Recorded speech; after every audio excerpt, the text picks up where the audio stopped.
The date is August 29, 1992. Wembley Stadium stands as a colossus of steel and concrete, packed to the rafters with over 78,000 ardent wrestling fans. The evening air is electric with anticipation as Kamala makes his entrance. His massive 6'7", 380-pound frame moves with determination as he stalks toward the ring, his face painted in tribal patterns, his belly adorned with stars and moons. This is SummerSlam, the biggest wrestling event ever held outside North America, and Kamala is at the zenith of his career, ready to take on the Undertaker in a long-awaited bout. The Ugandan Giant has become one of wrestling's most captivating characters, a feat made all the more remarkable by the fact that he never speaks a word on camera. His presence alone tells the story, a savage warrior from the depths of Africa, both terrifying and fascinating to Western audiences. The match itself unfolds like a primal dance of brutality. Kamala dominates early, his powerful slaps echoing through the historic venue. The crowd reacts with a mixture of fear and admiration as he methodically wears down the dead man. But fate, or rather the creative direction of the World Wrestling Federation, has other plans. A disqualification loss would mark this as Kamala's last major pay-per-view appearance. Behind the scenes, a storm was brewing, one that would ultimately derail what should have been a legendary career. James Harris, the man behind the paint, had begun to question his compensation. While stars like Hulk Hogan and The Undertaker commanded significant paydays, along with percentages of merchandise sales and pay-per-view revenue, Harris was working for a small fraction of their earnings. The character he had crafted, the performances he had delivered, the risks he had taken, none of it seemed to translate into equitable treatment. 28 years later, in the summer of 2020, the man who brought Kamala to life would take his final bow, leaving behind a legacy that deserved far more recognition than it received during his lifetime. But to understand the tragedy of Kamala, we must return to where it all began. The year is 1950, and on May 28th in Senatobia, Mississippi, a young James Arthur Harris enters a world defined by segregation and limited opportunities. Tragedy struck him at just 4 years old when his father was fatally shot during a dice game, plunging the family into hardship. To help them survive, young Harris toiled as a sharecropper, shouldering responsibilities far beyond his years. Harris dropped out of school in the 9th grade and turned to burglary, becoming a familiar face to local law enforcement. In 1967, under pressure from police who warned him to leave town or face dire consequences, he fled to Florida, taking up work as a truck driver and fruit picker. By 25, he had relocated to Michigan, where a chance meeting with wrestling legend Bobo Brazil set his life on a new course. Under the guidance of Brazil's friend, Tiny Tim Hampton, Harris began training as a wrestler, making his debut in 1978 as Sugar Bear Harris, carving out a path in the southern United States under various monikers, including Ugly Bear Harris and Big Jim Harris. Managed early on by Percy Pringle, he claimed his first championship in 1979, teaming with Oki Shikina to win the Tri-State Tag Team Championship. By 1980, he had reinvented himself as Bad News Harris in Southeastern Championship Wrestling, capturing the heavyweight championship. Seeking broader experience, Harris ventured to Europe in 1981, wrestling in Germany and later in England for joint promotions as the Mississippi Mauler. In 1982, Harris returned to Senatobia, Mississippi, nursing a broken ankle.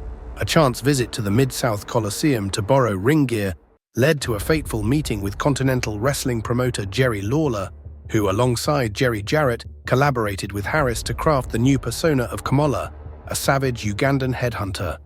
Drawing inspiration from a Frank Frazetta painting and a character concept by the great Mephisto, Kamala's backstory cast him as a former bodyguard of Idi Amin, discovered in Africa by J.J. Dillon. A haunting promotional vignette filmed on Jarrett's Tennessee farm cemented Kamala's mystique, while his brawling, primal wrestling style and kayfabe commitment, including wearing robes and refusing to speak English, enhanced the illusion. Kamala debuted in May 1982, losing to Lawler by disqualification in a sold-out Mid-South Coliseum match, but soon claimed the Southern Heavyweight Championship. Later that year, Kamala joined Bill Watts's Mid-South Wrestling, and the next year he headlined a marquee match against Andre the Giant at the Louisiana Superdome before clashing with the Junkyard Dog in a fierce series of Battle of the Monsters showdowns. At Andre the Giant's urging, Kamala made his World Wrestling Federation debut in July 1984, managed by Freddie Blassie and accompanied by a masked handler called Friday, clad in safari attire.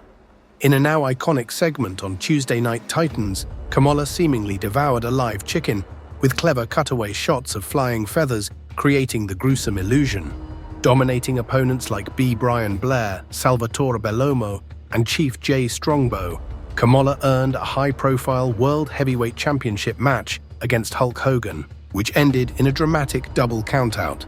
After departing the Federation in late 1984, Kamala became a sought-after attraction, wrestling across the United States, Canada, and Japan.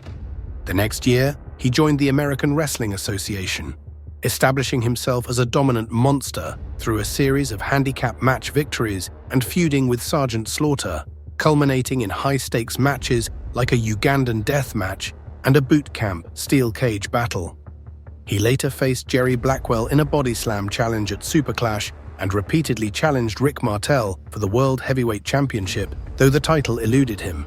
Kamala returned to the Federation in July 1986, now under the management of the Wizard and accompanied by his masked handler, Kim Chi. From November 1986 to February 1987, he reached the peak of his career, battling Hulk Hogan for the Heavyweight Championship in a series of high-profile matches, including 2 iconic bouts at Madison Square Garden. Kamala soon teamed up with Wild Samoan Sika and began a heated feud with Jake Roberts, who exploited Kamala's scripted fear of snakes. The rivalry culminated in Kamala's victory at Saturday night's main event, aided by the Honky Tonk Man. Next, his managerial contract was sold to Mr. Fuji, and he was slated for another showdown with Hulk Hogan at Saturday night's main event. However, Kamala abruptly departed the Federation, citing frustrations over his pay. He returned to World-Class Championship Wrestling, feuding with Kevin and Kerry Von Erich, as well as Michael Hayes until the promotion's closure in 1989. He then wrestled in Mexico before returning to Japan to work with Super World of Sports. Kamala eventually made his return to the Federation in May of 1992, with Harvey Whippleman as his manager. He challenged Randy Savage for the Heavyweight Championship, but was unsuccessful, and he spent the following months facing top stars like The Undertaker, Bret Hart, and The Ultimate Warrior in house shows.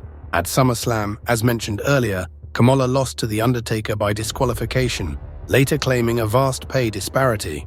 Kamala's year ended with a loss to The Undertaker in the first televised casket match at Survivor Series, and in January of 1993, he broke away from his managers and turned face by aligning with Slick, followed by a rivalry with Bam Bam Bigelow, though their scheduled match at WrestleMania 9 was cancelled. In May, Kamala lost a King of the Ring qualifying match to Mr. Hughes by countout, and he spent the rest of the year working house shows before his release from the Federation in July. Behind the scenes, the business side of wrestling had taken its toll. Harris discovered that in some instances he was making $300 to $400 per night for main event matches, while his opponents were often earning thousands. The disparity became increasingly difficult to ignore, particularly given the physical toll the profession was taking on his body. This final departure from the Federation marked the beginning of a tumultuous period. While he would continue to wrestle on the independent circuit and make occasional returns to major promotions, the golden opportunity for stardom had passed. The wrestling business was changing, moving away from larger-than-life characters toward a more reality-based product. Kamala, for all his drawing power, became a relic of a bygone era, and health issues began to mount. Diabetes took a particularly heavy toll on Harris.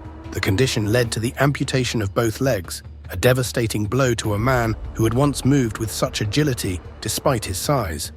In his later years, Harris became more vocal about the systemic issues in professional wrestling. He spoke about the lack of healthcare, the inadequate compensation, and the toll the business takes on performers' bodies and minds.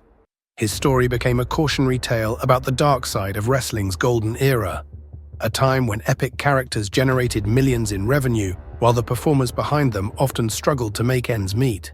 The news of his passing in August 2020 sent shockwaves through the wrestling world. COVID-19, a virus that had already claimed so many lives, added James Harris to its tragic toll. The timing seemed particularly cruel. A man who had survived so much, who had fought back from so many setbacks, felled by an invisible enemy. James Harris may have left us too soon, but the impact he made on professional wrestling and the lessons his journey teaches us about perseverance, dignity, and the human spirit will endure for generations to come. May he rest in peace.